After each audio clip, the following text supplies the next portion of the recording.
One APIA Nevada is a grassroots nonprofit organization that advocates for policies empowering everyday Asian Pacific Islander Nevadans. Nevada is home to a growing APIA community, accounting for 1 in 10 voters. We are One APIA Nevada.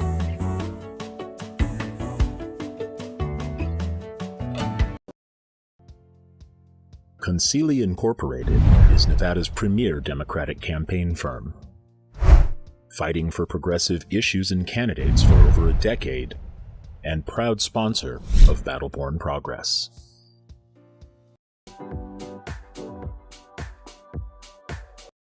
Tonight's episode of Out in Front is brought to you by our season sponsors, Concili Inc.,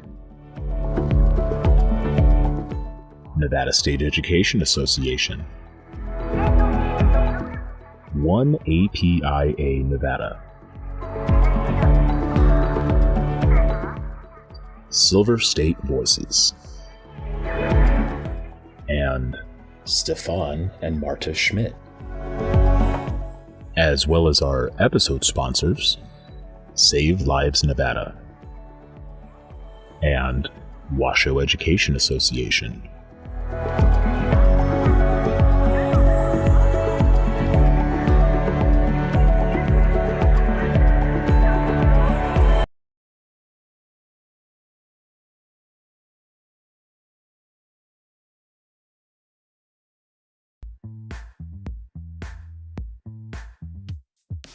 And I'm the executive director of Battleborn Progress. I am back in Las Vegas from Carson City. I know we took a little break for the holiday, but we were back out in front live, and we are talking about the Build Back Better plan that is hopefully going to start moving through the Senate in the coming week or so. We have an amazing panel of guests tonight to tell us all things about Build Back Better, why we need this to pass the Senate, why we need to get this signed into law by the president, and why Americans, and especially Nevadans, need additional relief, because as you know, the pandemic is still not over and we need to be building back better. But it's not enough. There's some things that need to be included in this that have not been included yet. There's more work to be done on this. So we have amazing panelists to go through that with us tonight.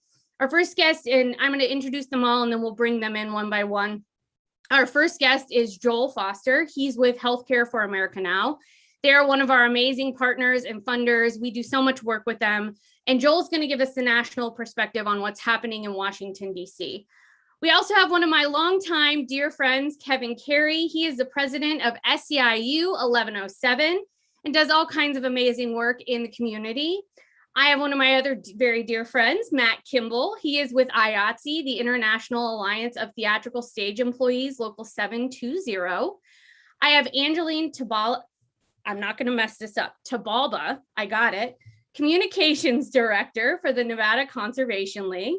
And then I have Maria Nieto Orta with Mi Familia Vota. And she's going to talk to us tonight about the importance of including immigration reform in this package, because we need to get all of this done now. So, Joel, I want to bring you in first. Welcome, my friend. Thank you for joining us late from Washington, D.C. What's the latest and greatest going on in Washington, D.C. right now around Build Back Better, and what do our folks need to know? Well, it's great to be with you. I love being with activists from Nevada. You guys have an amazing group of folks doing amazing work there always year round. I love it. So thanks for having me. There's a lot going on and nothing going on in Washington, D.C., which is the norm, right? A lot of hurry up and wait. So with Build Back Better, we're in the parliamentarian process right now. So there's some back and forth about what can be included in the bill according to the really complex rules of reconciliation and what can't. A lot of that's behind the scenes, so we don't know exactly the back and forth every day of what's going on. We just know the process is happening. We also know there's still negotiations happening. Both Senator Sinema and Senator Manchin have not committed to voting yes yet on Build Back Better. And of course, we need both their votes. Otherwise, the package will not move forward and will not pass in any form. Senator Schumer came out just a couple of days ago and said he wants to kind of formally start the process by the 13th, and he wants to finish the bill by Christmas. If that seems ambitious, it is, because there's still a lot of things that the Senate has to do. So we've got to fund the government by Friday. Otherwise, the government shuts down. They have to increase the debt ceiling by mid-December. Otherwise, there's all sorts of catastrophic things that will happen to the economy. So there's a few things on their plate in addition to Build Back Better. It is going to be a busy December, let's put it that way. A lot of late nights, a lot of hurry up and wait, and a lot of work that we all have to do collectively to get this past the finish line. You know, it's funny. I've been predicting this from the very beginning. You can ask Anwar on my team. I've been predicting since August when I got back from vacation that this shit was going to end up, you know, a Christmas bill, just like it always is, because they love to kick the can down the road until the very end. So talk to me about what's at stake, because there's a lot of important things in this bill. There's a lot of things that we're still fighting for to get into this bill. Like I said, immigration reform being one of the most important things. But talk to us about, what's at stake. I know the child tax credit expires at the end of the month. I mean, that being one of the biggest things, right? What else is at stake if we don't get this done right now? Well, I'm going to talk about healthcare and focus on that. I'm sure other folks have other issues they want to talk about and can talk about why this bill is so important. But with healthcare, like so many other issues, this bill is not perfect on healthcare, right? It doesn't do every single thing that we wanted. But I want to be perfectly clear, because this bill has lots of individual good things in it. And when you put them all together, it is the single best healthcare bill that we've passed since the Affordable Care Act.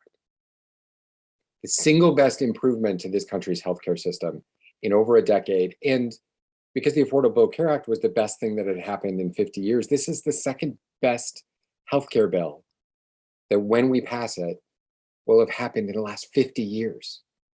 It does a number of amazing things. It extends premium subsidies and makes healthcare more affordable for as many as 3 million people across the country for 4 years. We wish it was longer, but it extends the subsidies for 4 years. It ends the Medicaid coverage gap for the people in 12 states that have refused to extend Medicaid since the ACA was passed. That'll extend healthcare to an additional 2.2 million low-income adults. It lowers the cost of prescription drugs for millions of people. This is the first time ever we've been allowed to negotiate drug prices in Medicare. The first time ever. It lowers the caps on out-of-pocket spending for prescription drugs in Medicare. And specifically, it lowers the cost of insulin and caps it at $35 a month. I mean, people that have been going broke, that have been having to choose between insulin and food, won't have to worry about that anymore. It adds hearing coverage in Medicare. It extends Medicaid coverage for new moms from 60 days, like it is currently, to a full year after birth. And it requires states to participate. So all of those states that haven't expanded Medicaid, they still have to extend Medicaid coverage to new moms for a full year. And that's huge for health equity. I mean, just on that piece alone, 65% of all births to Black moms were on Medicaid in 2019. 59% of all births to Latina moms, Medicaid.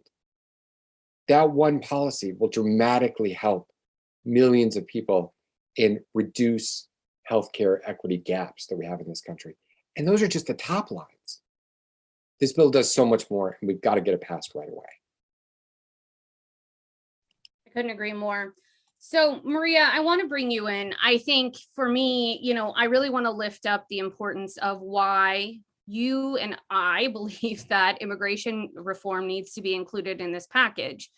You want to talk about things being the can being kicked down the road. I mean, true immigration reform has been such a drawn out process. It should have been taken care of a decade ago, and it hasn't been. So many people need clarity on where immigration is when it comes to Build Back Better. Is it reconciliation? Where are we at in the process right now? And what does it mean for immigration reform? That's a really great question. And I know that that's where a lot of the confusing stuff happens, right? Like, we're using these big words to describe stuff to the immigrant community, and then they're getting directly translated, which then reconciliation bill is Proyecto de Ley de Reconciliación. So it's even longer in Spanish, and it really is, like, it's so much longer. And I mean, and I'm in this movement, so I get to understand what those words are. But then I think about people who aren't in the movement, and that's why, and this is a little bit off topic, so I apologize for that, but that's why I push so much for making sure that the language accessibility aspect part is there, specifically when we're trying to explain things to folks. So basically what the Build Back Better Act and immigrations would do is that it would create parole and work permits for long-term residents, which And that being said, it's the way that I see it personally is it's basically the same thing as DACA, but it includes more people. So DACA is a work permit that was granted to immigrant children brought here to this country so they would be able to work, to study. This work permit would provide a work permit for 5 years that's renewable for 2 times, so a total of 10 years before it expires. While yes, this would provide a lot of help to people, it doesn't provide citizenship. It doesn't provide that pathway. A while back when the bill was first introduced, there was a pathway to citizenship. It got brought down and they've been trying to fight to include registry into it. So registry would allow it would change the registry date. The last time that happened was when Ronald Reagan was president and gave so many folks a pathway to citizenship through that. Registry would change it to 2011, which in my personal opinion is like the most amazing thing that could happen as of right now. And I think that is what is really overdue for a lot of immigrants. I think that a pathway to citizenship is what the community deserves and not just work permits. I also do want to flag up that parole as written in the Build Back Better Act is not its final version. It can get cut down even more. So I've always been such a big person of let's strive for the stars because they're going to give us a little lower than that, you know? So we're striving for parole and we're accepting parole. That's all they're going to give us. And it could be a watered down version. I was actually having this conversation with a couple of my friends yesterday who are also directly impacted. And we were talking about how we don't even know if parole is going to be kept 10 years from now. And that in itself is frightening because now the US government, USCIS, and the Department of Homeland Security is going to have a lot of undocumented people's home addresses, their work addresses. And as we've seen, DACA has been threatened to be taken away so many times in the last decade. We can only imagine that's going to happen with parole too. So for me personally, and I know a lot of people feel the same way, is we need permanent solutions and not temporary band-aids. So that's the way that I would explain it. I think that makes a lot of sense. So can you talk to our viewers about how or what passing BBB means for immigration? You kind of explained a little bit of that, but especially here in Nevada, when we have a high immigrant population, where this is really going to have a significant impact on so many people's lives who we love and care about and, you know, live next door to every day, right? And so how is this going to have a significant impact on the people, especially groups like Mi Familia Vota serves every day? So the biggest part is, and something that we've been pushing for already, is just to make sure that our community is not at high risk for notary fraud. People are getting a lot of questions already, wondering if they could apply, if it's passed. Since it passed the House, they're like, oh my God, like I can apply now, when we know that's not it, right? So it's a lot of disinformation, a lot of misinformation that we have to bring down and make sure that we're just educating the community correctly and in a way that people are not being taken advantage. With immigration being passed, it does, as written, it does provide work permits to people. I know that in order to get those work permits, you have had to have been in this country since January of 2000, entered into the United States, January of 2011, have continuous residency in the United States since their entry and not be inadmissible. So not have any crime. So there's also like the criminal bar in which like the community is further criminalized, which is also becoming an issue, of course. Like we don't want people to be further criminalized. So with that being said, it does provide that relief to some folks, but it doesn't provide relief to all 11 million undocumented people. People with DACA are basically left with nothing because they already have that work permit. And I think that that's like where the fight comes in, right? Like not just in making sure that we're informing the community, right, that it's not something that's able to be applied for yet, but it's not something that everyone is eligible for. So there is some bars. There's also the financial fees that are going to be, and I was hearing this somewhere, and I will quote it once I find it, but they were talking about how basically the work permit is being doubled in price. And so if I'm paying $495 every 2 years already, and that fee is being doubled for parole, like there's an issue. Like I'm able to afford it, but not everyone is. And so this pandemic really shined the light in that, especially when DACA was being brought back up, that people were really choosing paying for a DACA fee because initial applications were being accepted again versus getting food for their family.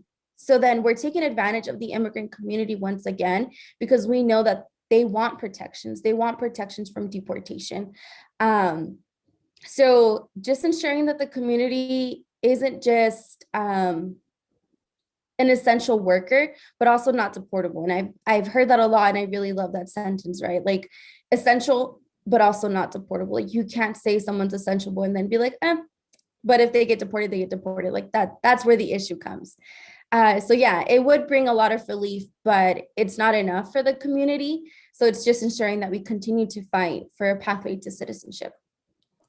That makes a lot of sense. And Maria, we're going to come back to you in a little bit for more. So you have time to find your quote. So I want to move to Kevin.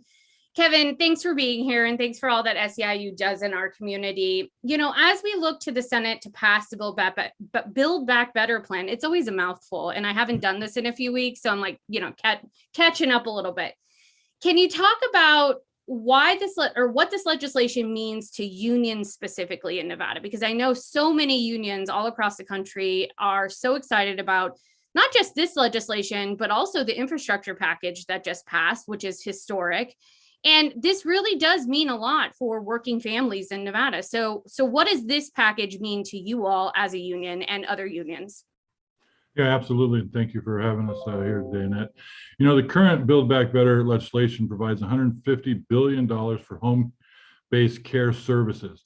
Now, this is the most vulnerable workforce out there, even before this pandemic hit. These are personal care aides that care for the most vulnerable citizens here in Nevada. They allow people to live at home rather than going to expensive nursing facilities. However, the majority of these personal care aides rely on Medicare. They don't have insurance themselves, and the majority of them are women of color. And the average wage that they make is $30,000 a year. Many of these personal care aides resign from the job within a year because, let's face it, who can really live on 30 grand a year? The vast majority of these aides at the beginning of the pandemic, and even still now, have to provide their own personal protective equipment. And with roughly 11,000 of these personal aides here in Nevada, SEIU, we've been working to organize these workers to give them a voice in their working conditions, their wages, and their benefits. You know, this past legislative session, we were successful in passing SB 340, and that created an employee standards board made up of employees, agency owners, consumers, and consumers of the home care services. This will allow them to make recommendations on improving conditions and potentially organize to be able to negotiate a collective bargaining agreement in this much needed industry. Here in Nevada, we have a population of seniors that grows larger every day. And if something's not done to address this crisis with the personal care aides, it's going to be a race to the bottom. These industry folks are going to hire whoever comes in the door, and these people are going to turn around within a year. And it's because of these low wages, no benefits, and poor working conditions.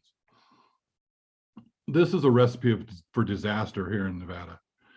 The Build Back Better agenda does many things that will be beneficial to unions and working families, but the most important and consistent element, at least I see, and we see here at SEIU in this bill, is the investment in that care economy.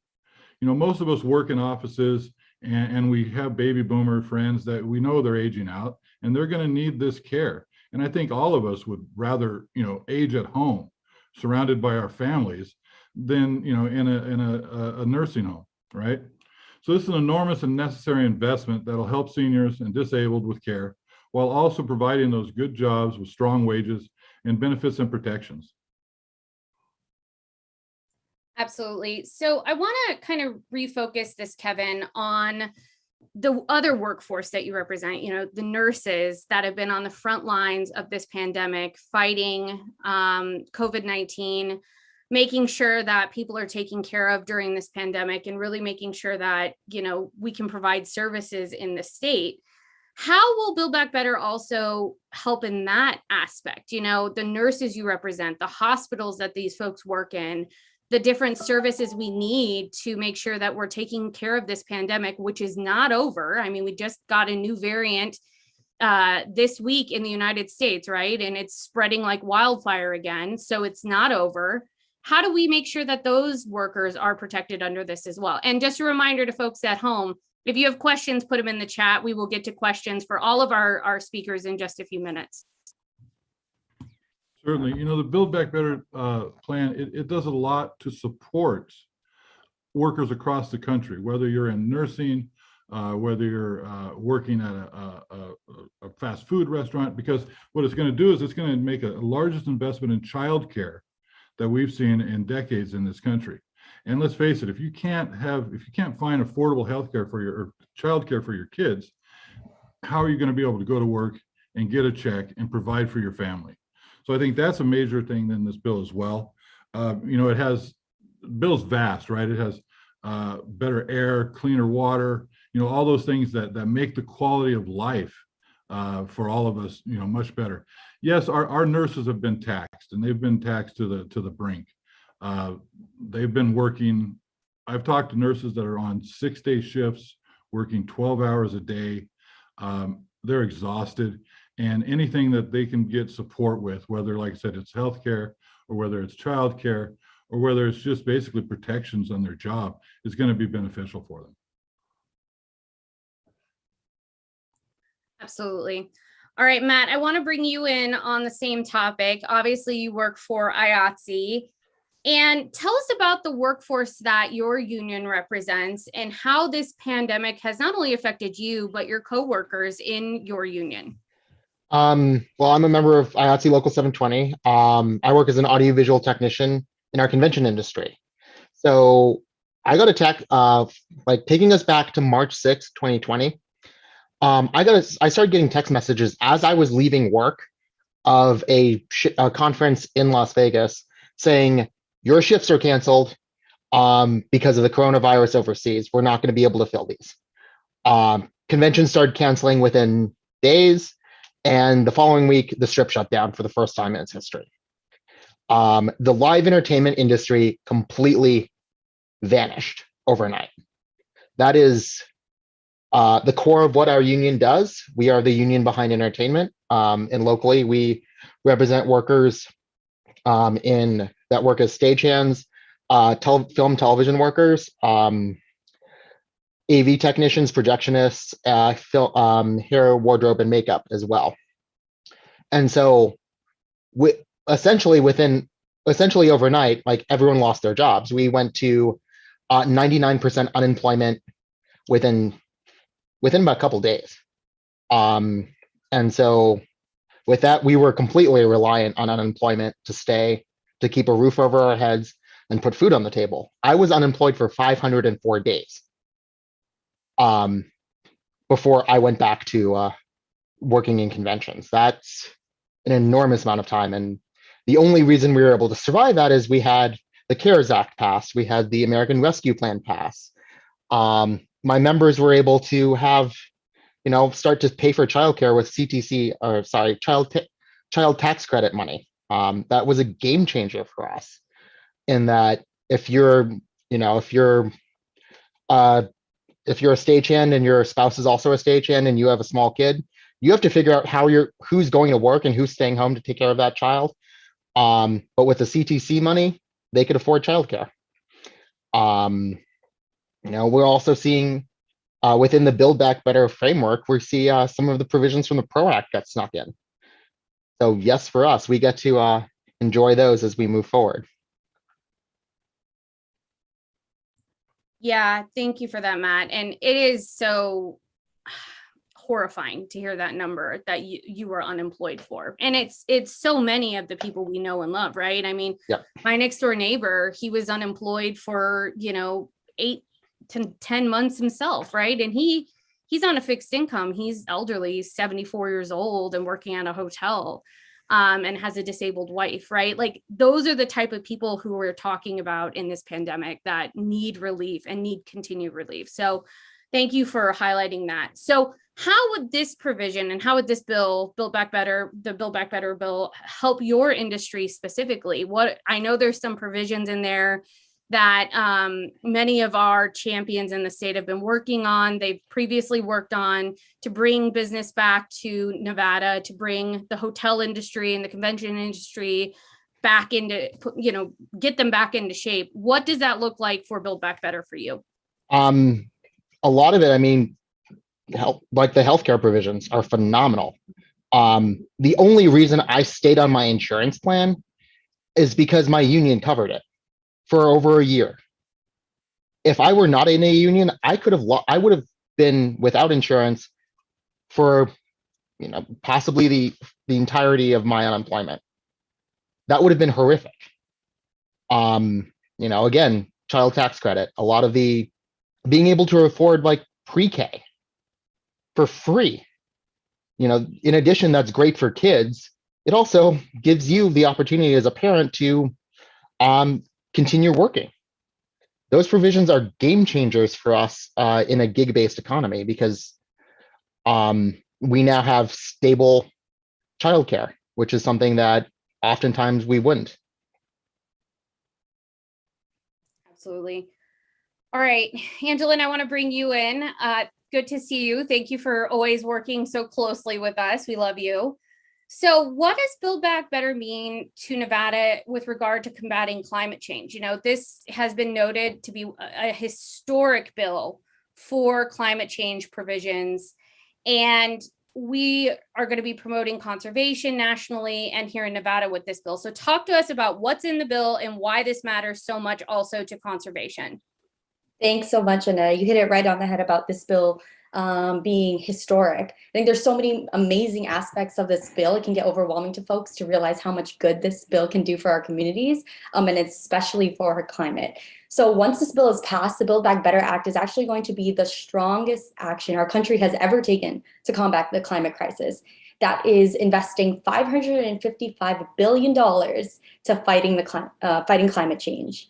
And that's critical for Nevada. And why? Because our state is literally on the front lines of the climate crisis. And I'll name a few examples that we just saw this summer. So we have climate events threatening our communities. In September, we saw the devastating Caldor fire that evacuated families and took over neighborhoods and homes. This summer, our federal government declared the water shortage at Lake Mead, which is one of our nation's biggest reservoirs, and for the first time ever. And Nevada still continues to be home to two of the fastest warming cities in the country, Las Vegas and Reno. So we have record-breaking temperatures, out-of-control wildfires, historic droughts, and air pollution. And that's really showing us why it's important we pass the Build Back Better Act to help Nevada's communities combat the climate crisis.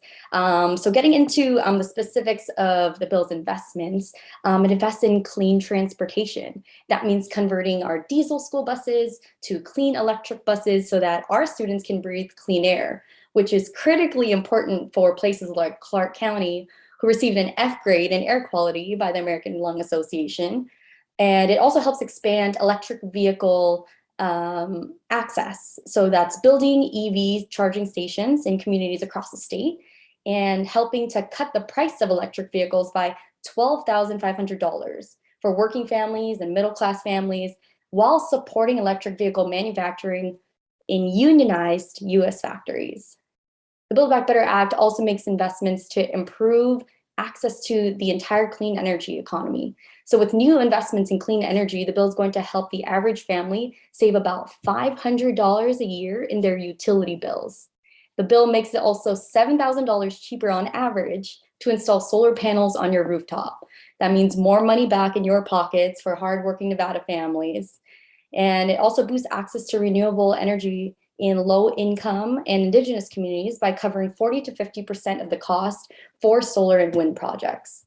It also makes the electric grid more reliable so that communities don't experience disastrous grid failures when we need it most, which we saw in Texas last February, and something that is important to us as a state that faces extreme and record-breaking climate each year, or record-breaking temperatures each year.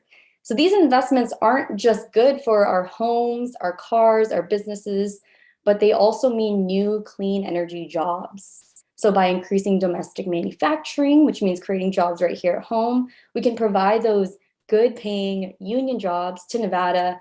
So Nevadans can continue supporting their families. So jobs electrifying the bus fleets, manufacturing electric vehicles, EV charging stations, solar panels, all of that in the clean energy, and all the clean energy goods. Then the investments in this act also acknowledge that communities of color and low wealth communities have been hit first and worst by the climate crisis. So this particular bill invests in community resilience. So that's supporting community-led efforts to clean up toxic pollution, adapt to climate change, and achieve healthier living standards overall in neighborhoods that have endured environmental justice for too long. So climate, clean energy, jobs, and justice, they're not just important for me, they're important for all Nevadans. And the Build Back Better Act just really meets the climate test, and paired with bold executive actions, it's going to put our country on the path to cutting our pollutions in half by 2030. Which brings me to, what happens if we don't do this? You know, we are seeing record-breaking temperatures, we're seeing flooding, we're seeing massive storms every season getting worse and worse. We have a massive drought here in the Southwest, and frankly, all across the state into California. What happens and what does the future look like if we don't do this legislation right now? And I think that's all of these issues are so critically important and so timely. And we need to call on this administration for bold action, because there are so many issues that, especially over the past 4 years, we have fallen woefully behind on. And now we've got to play catch up. And there's a lot of things that we have to do to get this right. So what does it look like? What does that future look like if we don't do this right now? Yeah, it's a terrible future to imagine. I mean, after hearing all of those amazing provisions in the Build Back Better Act, how they can help our communities, especially in fighting the climate crisis, it's hard to imagine a world where this bill doesn't pass, right? But while we still expect to see a significant portion of our provisions included in this bill, and for this to still be the most significant climate action the United States has taken, we also know that the role of our state government that plays in reaching our climate goals and setting an example for other states to follow as well. So Nevada is fortunate to have leaders who are proactive when it comes to the climate crisis. Now, I'll go back a little bit. In 1997, which is the year I was born, Nevada had made history already as a second state in the nation to adopt a renewable portfolio standard. That is a regulatory requirement to increase the production of energy from renewable sources. And Nevada is also home to the best solar, geothermal, wind energy sources in this entire country. And Nevada passed legislation in 2019 to increase our state's renewable portfolio standard so we can reach our goal faster. Let's do 50% by the year 2030. And now we also have a governor who last year launched the State of Nevada Climate Initiative to further our efforts to tackle the climate crisis and establish goals to get to net zero greenhouse gas emissions by the year 2050.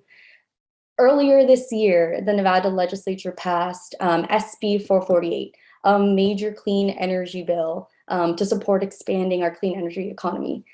So I say that all to say we have amazing leadership from state electeds when it comes to fighting the climate crisis and expanding clean energy, which is a plus for us, right? Like if this bill doesn't pass, we still have work that's underway in Nevada that is going to get us to a good place. But federal investments outlined in the Build Back Better Act would allow Nevada to build on the momentum and support these robust renewable energy industry, create local jobs, reduce pollution, improve access to affordable energy that we need now.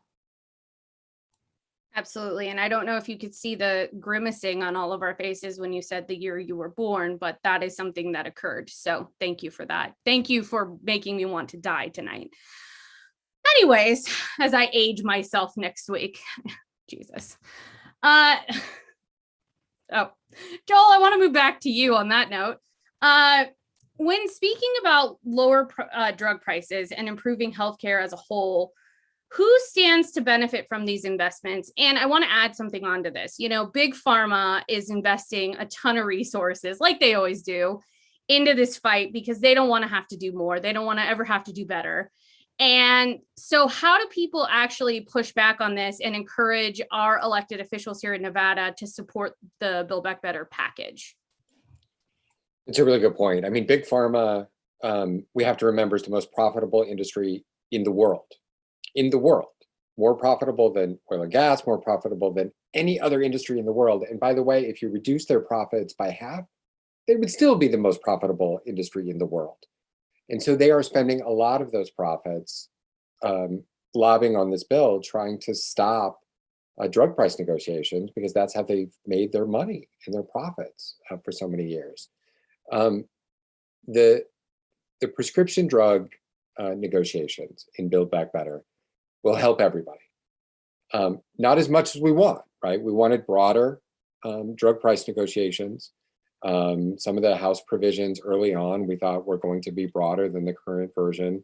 Pharma succeeded in, having some of its lackeys. Can I say lackeys on Facebook Live? Can we do that? Yeah, you can say whatever okay. you want here. Okay, so pharma's lackeys in both parties, by the way, both parties have lackeys that work for pharma.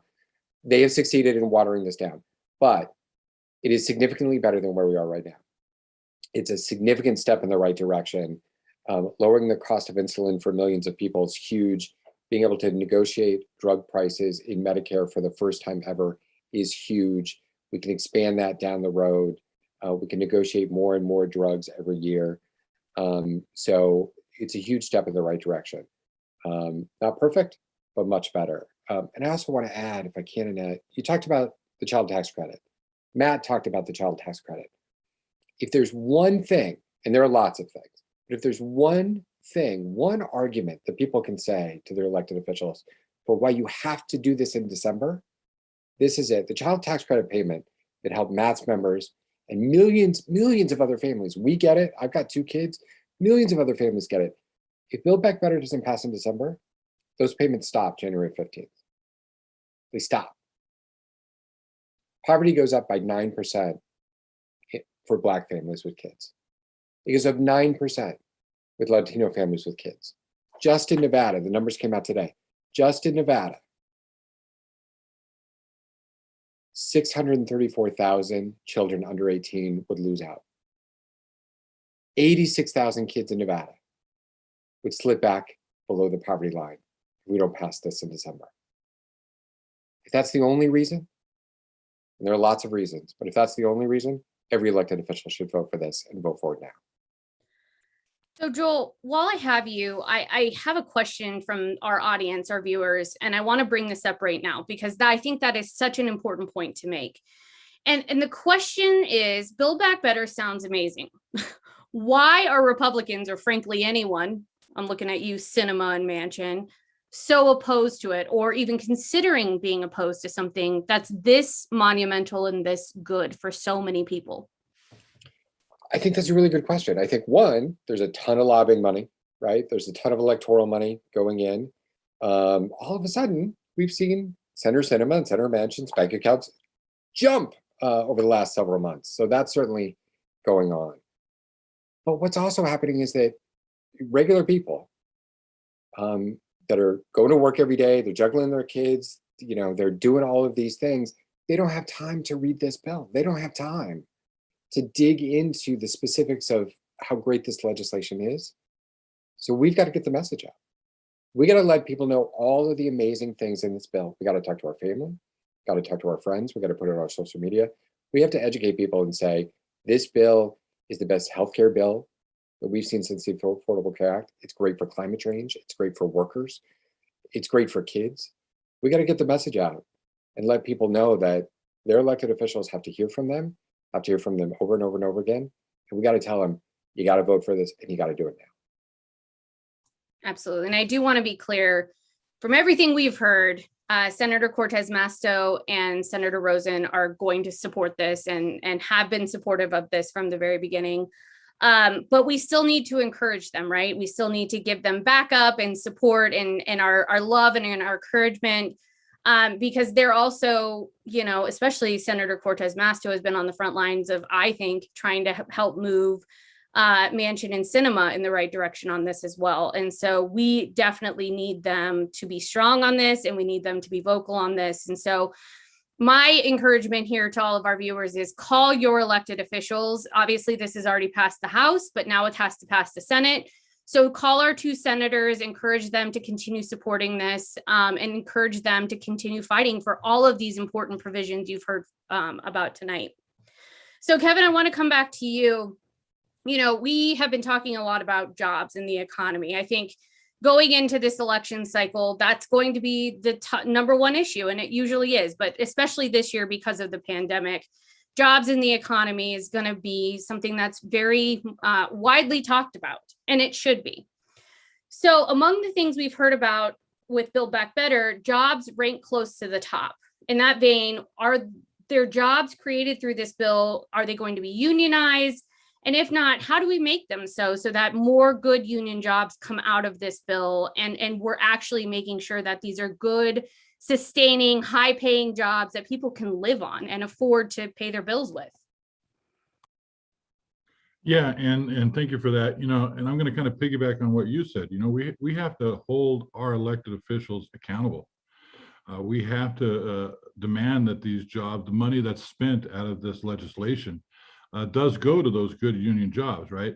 You know, there's been a concerted effort for the last 60 years to demonize unions.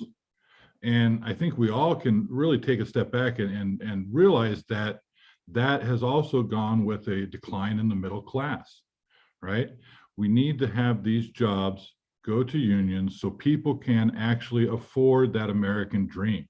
So, you know, when our parents were working, you could get by with, you know, one person working and another person staying home, you know, to take care of the kids or the house or anything like that. But that's just not the America that we live in anymore. And that is a direct result of a war on unions and a war on the middle class for the last 40 years. So I think what we need to do is we need to ensure that these are unionized jobs by holding our elected officials accountable, make sure that the money that's coming out of this does go into unionized industries, and those industries that aren't unionized, like Matt said, you know, some of the PRO Act is kind of folded into this. Hopefully we can get more of that bill passed after this big legislation. But we need to just ensure that people have good paying jobs with good protections and good benefits, so we can, you know, so they can live that American dream, make sure their kids go to college, and make sure that, you know, the next generation is set up for success as well. So I think it all goes down to holding your elected officials accountable. So no matter where you are, I know we're here in Nevada, but hopefully this is on Facebook. Somebody will click on this, and other states, call your elected officials, tell them why they need to support this, and they need to support this now. Absolutely. Angela, and I want to come to you. So speaking of union jobs, you brought that up in the context of, you know, the clean economy and all of the work that's going into the climate change initiatives in this bill. Can you talk about why we need to Build Back Better, or why we need Build Back Better to pass in conjunction with the infrastructure bill that was just passed, and how it will work with state and local efforts to not only bolster clean energy, but also increase good jobs, good paying jobs, good union jobs, because this is all connected. And I think that's a really important thing to note. Yeah, absolutely. The infrastructure bill that we had passed, I think, last month, it delivers for Nevada in so many ways. There are investments in repairing and rebuilding our roads and bridges, with a specific focus on climate change mitigation, resilience, equity, and then safety for all of our users, including our bicyclists and our pedestrians. So that in itself, for repairing and rebuilding our roads and bridges, is an opportunity for new jobs. And while while the bipartisan infrastructure bill contains important funding for clean energy research, development, and demonstration, there's some investments there in grid modernization and resiliency, and EV school buses. The bill itself doesn't include the major funding policies that drive down the carbon pollution, that advance clean energy technology, or go far enough, to your point, Annette, to create those clean energy jobs, or to address the long-standing environmental injustices, which is why we need, which is exactly what the Build Back Better Act does, and which is why we need to pass them together. So the signing of the Infrastructure Investment and Jobs Act, it was a good step in the right direction. But we need to go further, and we need to pass both bills in order to put our country on track to cut pollution, to create those unionized, good paying, clean energy jobs, and advance justice. And to your question on what this means in conjunction with state and local efforts, to kind of what I said earlier, Nevada's been a leader on all of these things, and we've passed bills even this year to continue creating more jobs. So when it comes to working with state and local efforts, both the Build Back Better Act and the infrastructure package are going to complement a lot of what is already underway. I'm going to specifically talk about SB 448, sponsored by Senator Chris Brooks. That resembles a lot of what these federal investments looks like. Expanding vehicle charging infrastructure to transition to electric cars, doubling funding for energy efficiency programs that serve low-income customers and public schools, and making sure we provide tax incentives for clean energy generation, storage, and transmission. So what both the federal and the state efforts do, like SB 448 and our renewable portfolio standard, do so well, is that they don't act in isolation. Rather, these clean energy initiatives are a critical element of this long-term strategy that we have to reach Nevada's goal of 100% clean energy economy by the year 2050, but also the federal administration's goal of 100% clean electricity by 2035. So by passing these federal investments, we can add the national leadership, we can add that federal funding to bolster investments being made in Nevada's clean energy economy right now. And then in addition to that, what I think is amazing is Nevada can serve as an example of how new projects and new investments should always work to increase opportunities, or increase job opportunities, to advance environmental justice, and at the end of the day, afford affordable access, whether that is to healthcare, whether that is to unionized jobs, or whether that is to the clean energy economy. I just have to tell you what's going on right now, Angela. I wasn't laughing at you. Will has made an incredible graphic with Rudy driving a clean school bus. Rudy from Chispa driving a clean school bus. So I'll send it to all of you. It's a masterpiece. But you know, we love this bill, so we're having a little fun with this tonight, because this is actually somewhat positive tonight. It's kind of different than what we're normally used to doing. So Matt, I want to come back to you. On a human level, can you talk about what passing this legislation means for Nevadans in regard to their day-to-day lives? Why should they care? We're getting clean water, cleaner air, we're improving our electrical grid so that we don't have what happened in Texas happen here. Because remember, in 2018, we had the question 3 come up. If we had passed question 3, who knows what could have happened to our grid? Fortunately, the voters decided to say no on 3, and we have the grid we do. We're able to send energy where we need it. And over the summer, we didn't have calls from NV Energy saying, we need you, we're going to kill your power, we're going to put you on rolling blackouts. We were just saying, like, don't run your high energy appliances at this hour if you don't mind. So we don't have to deal with that.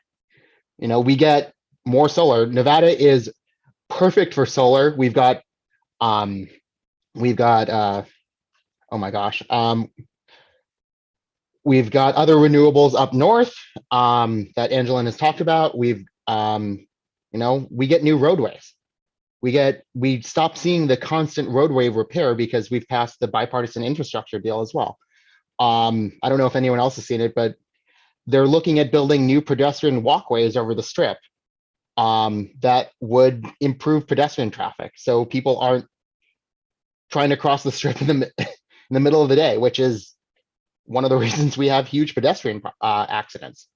We'll see more improvements on some of our vital roadways. We may even see rail coming in to take us from here to California, which would be a game changer for our tourism. Let's see. And then as also mentioned, we'll see improvements. We'll see penalties being able. We'll see the NLRB being able to levy penalties against employers if they violate the NLRA, which means that if they do something like offer you a sweetheart deal in exchange for not voting yes in a union election, which we did see in this state.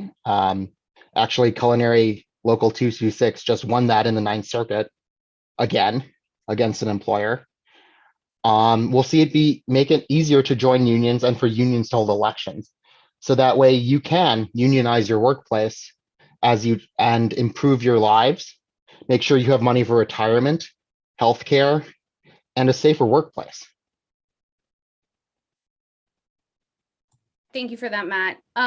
Maria, I want to come to you and I want to kind of close this section before we go to audience questions. And if you do have questions, put them in the chat. We'll get to you. You know, I really wanted to kind of bring this home and have this be kind of the last part of our official program because it's so important. What do we need to do to ensure that, you know, the aspects that you spoke about earlier around immigration get into this package? And how can people support the work that you're doing right now? What do you need to see from allies and folks in the community to support this work?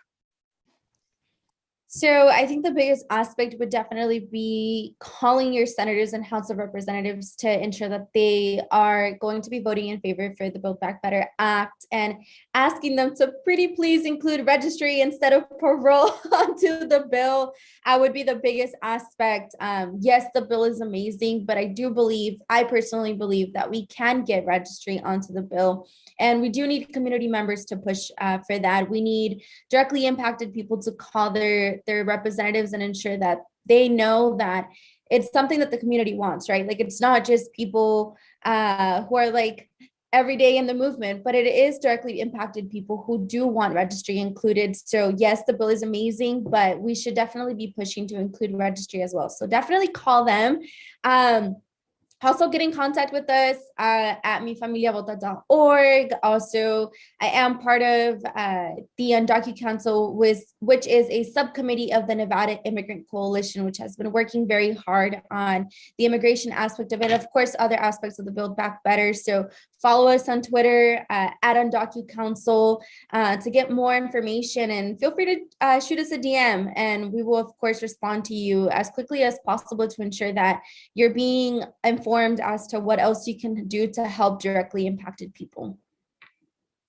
Awesome. And we will put all of that in the chat. So folks at home can make sure that they call their senators, ask the senators to include this in the package, and make sure that they are calling their senators so that this way they can help us get this package through.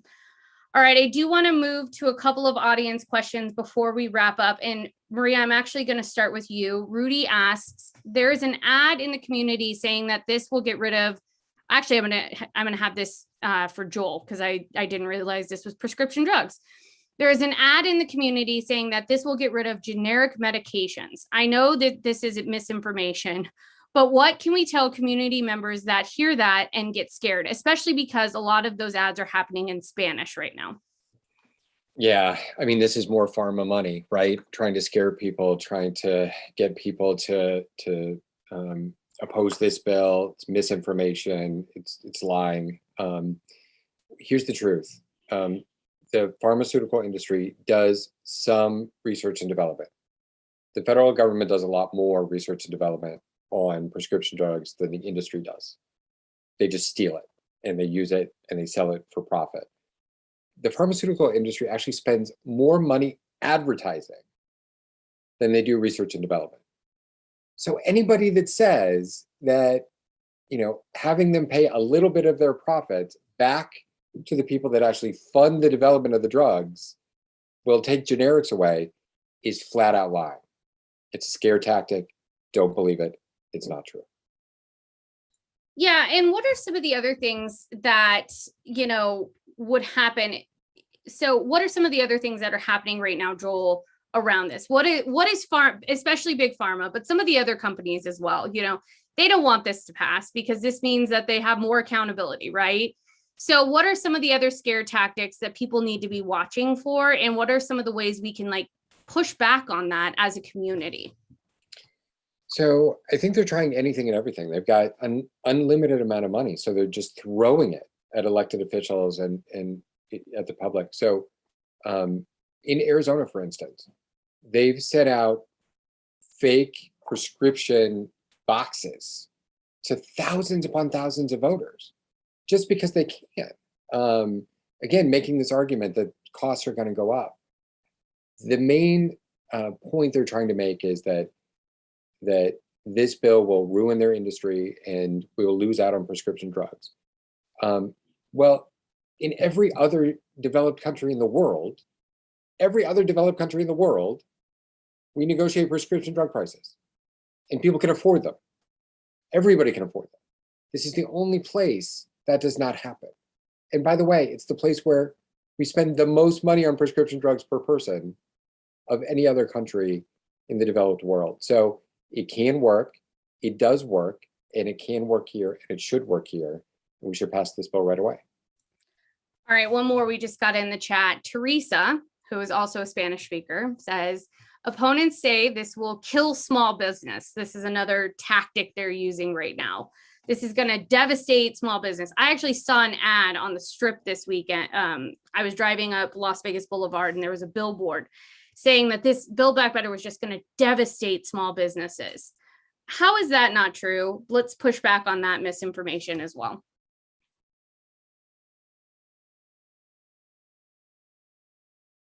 Joel, I'm going to come to you. Sorry, I should have said that. I just assumed you knew I was coming to you, but anybody can else can jump in too. No, I'm sorry. So again, more scare tactics, right? So this bill will not hurt small businesses. In fact, it will help small businesses. It will level the playing field between small businesses and the massive corporations. Two examples of that. One, taxes. Right now, massive corporations and the incredibly wealthy don't pay the same rate of taxes as the rest of us. They don't pay the same rate of taxes as small businesses. They don't pay the same rate of taxes as regular people. This bill will help level the playing field by actually instituting a corporate minimum tax, by actually getting the wealthy, the super wealthy, or the ultra wealthy to pay their fair share. So it'll actually strengthen small businesses from a tax perspective and level the playing field. It will also support paid leave. It will support childcare. It will actually enable small businesses to be able to hire more workers with kids, hire more working moms.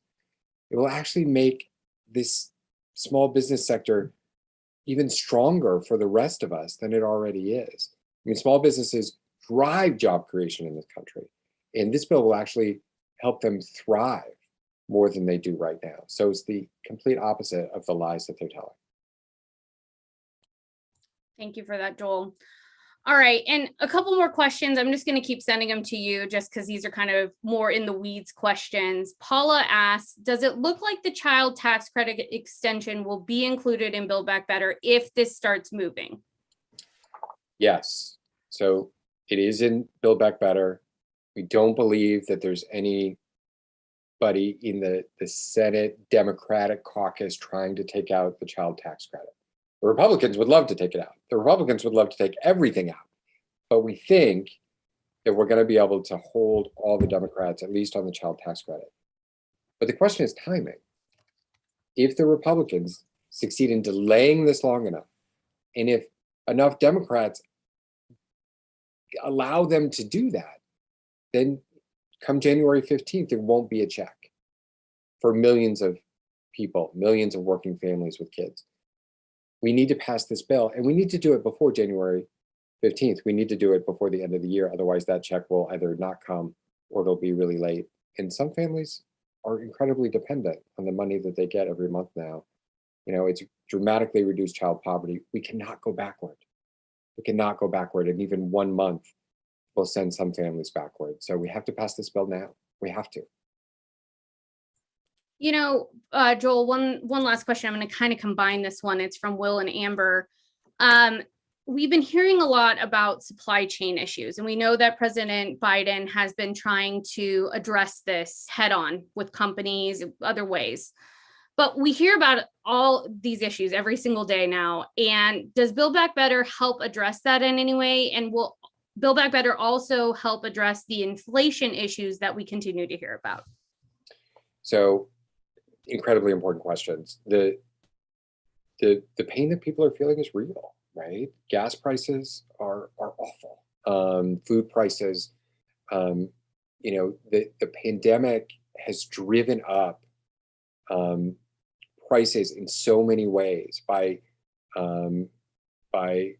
slowing down the production of overseas plants, by making it harder to get things into ports in the United States, by reducing the number of people able to truck things and train things across this country because people are sick, because it's reduced the workforce in so many ways.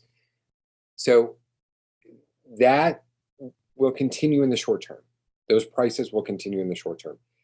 Build Back Better does things that will address prices in the long term, right? It will reduce healthcare costs for people. Not right away, but for a long, long time to come. It will reduce childcare costs. It will reduce the cost of education. It will reduce the cost of so many other things. So, people are feeling pain right now. That pain's real, and we've got to acknowledge that. So the bill won't make short-term fixes, but it will reduce costs for working families for years and years to come once we get this passed. Angeline, you want to add to that? Yeah, I wanted to say there's been a lot of narrative about inflation in the news and how BBB can only make that worse. We're kind of seeing that right now. We're emerging from this pandemic-induced recession. Short-run inflation is going to happen. It's expected. Our supply chain lines are restarting, and employers are rehiring to meet that pent-up demand from the millions of Americans who spent the last year at home. But these factors paired with unrelated shortages of the semiconductor chips that we need in a lot of cars, it's been driving forces behind higher than normal inflation rate. And I will say, kind of to Joel's point, this bill is literally about cutting the cost of living for working families. That's what the bill is about. It's about reducing health care premiums, cost of prescription drugs, cost of childcare and elder care, but it also reduces the cost for utility bills that families need to front, especially in Nevada, where we experience extremely high summers, and sometimes utility bills get too large to front. And I want to add this to that narrative that voters overwhelmingly support this $3.5 trillion package of the Build Back Better agenda. Nearly 3/4 of voters support it.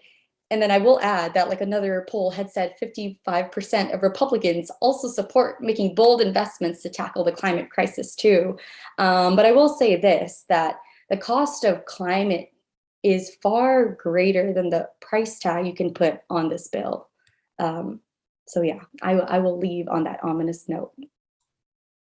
Thank you for that.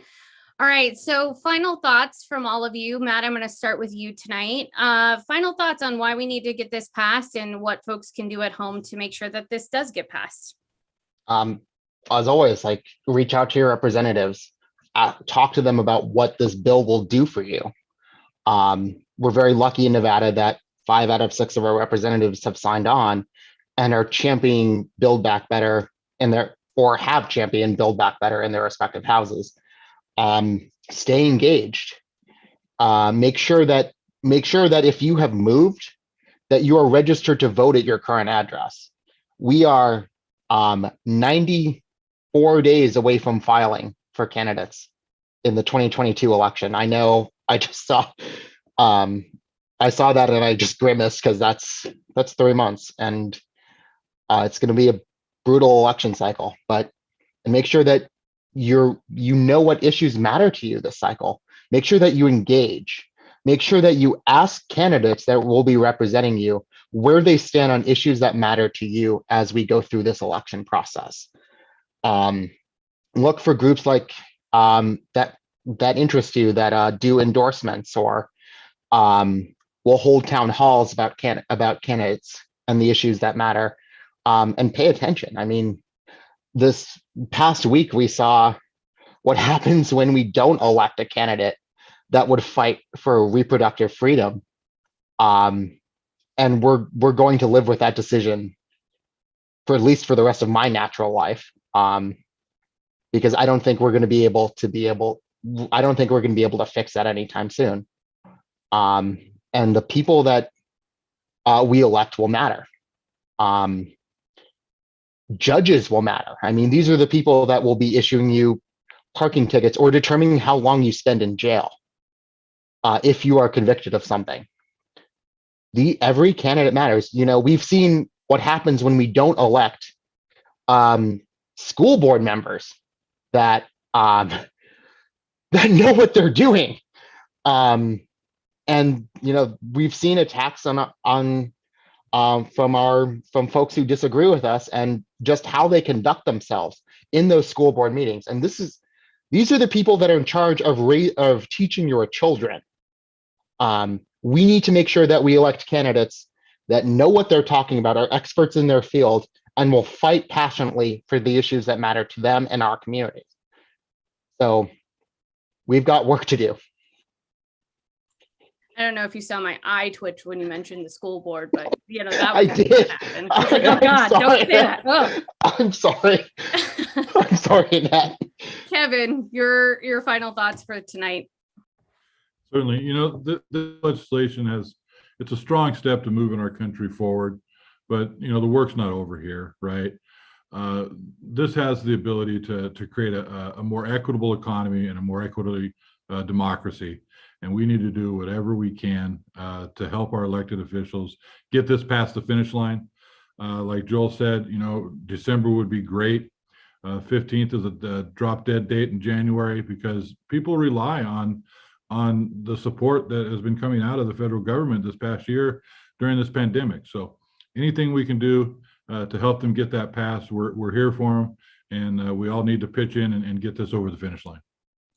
Absolutely. Thank you, Kevin. All right. Angeline, do you want to come in?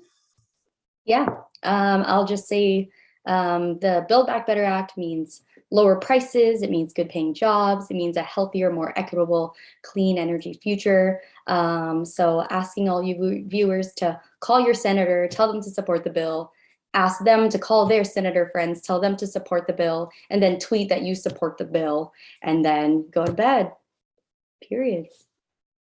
Yeah, you can do all that tonight. Like, check it off the list, right?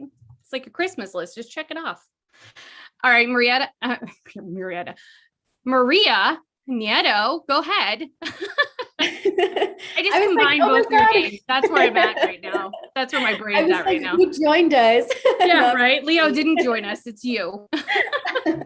No, I'm just totally kidding. But just to add up, and I definitely don't want to be repetitive, but call your senators to support it, to add registry instead of parole. But also, if you are undocumented and can't vote, like, it doesn't take just voting to get involved in politics. And I know that was something that I really believed when I was in high school. I was like, I need to vote, like I can't, so I can't get involved any other way, but that's definitely not it. So I do want to encourage other folks and immigrants and undocumented folks to join in the movement, and, you know, to call your senators, because at the end of the day, you don't have to be a permanent legal resident or a U.S. citizen to deserve equitable representation. You deserve it regardless of your immigration status. So I definitely want to highlight that yes, voting is very important. So if you have family members that are able to vote, please get them out to vote, because it is very important.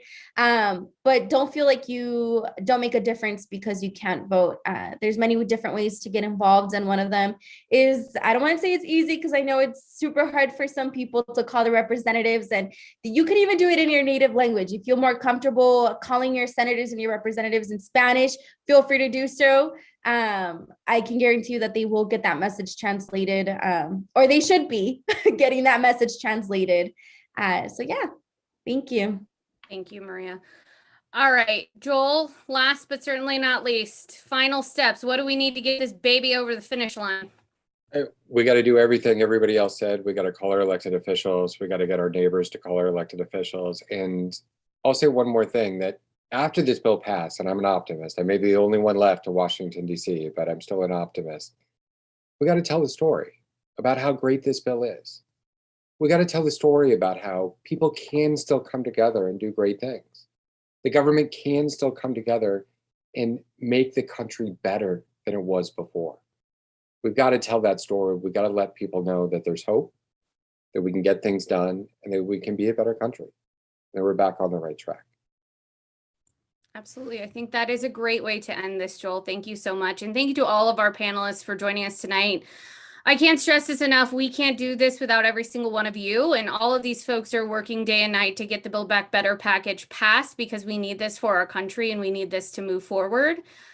We need to make sure that immigration reform is included. We need to make sure that all of the different provisions we talked about tonight, everything from the child tax credit to the paid leave provisions to the climate justice provisions, are included. We need to make sure good paying union jobs are included in this. And so it's really important that we're fighting for all of these tenets tonight. And of course, the healthcare provisions and the prescription drug provisions, which we've been working so hard on for the past couple of months with Joel and his folks. So all of this stuff matters. This entire bill needs to be kept whole, and it needs to be, the immigration parts need to be added into this, and we need to move this forward quickly and get this done and get this over the finish line. So I'm hopeful we'll get to celebrate this soon. And I'm hopeful with everybody calling our senators and encouraging them, and hopefully encouraging them to talk to Mr. Manchin and Miss Sinema, that might help us get this over the finish line. So thank you all for joining us tonight. We will be back out in front with you next Thursday, like we always are, at 5 p.m., talking about another fantastic issue. And hopefully we'll have some updates for you next week on the Build Back Better plan for our next episode. So join us next week. We'll have another exciting topic. And again, call your senators. Their information is in the chat. And thank you all for joining us. And remember, the pandemic's not over. Keep that mask on and stay healthy. If you haven't gotten your vaccine or you haven't gotten your booster, now's a great time to do it. So go get those shots, keep your masks on your face, and we'll talk to you next week, everyone. Stay safe.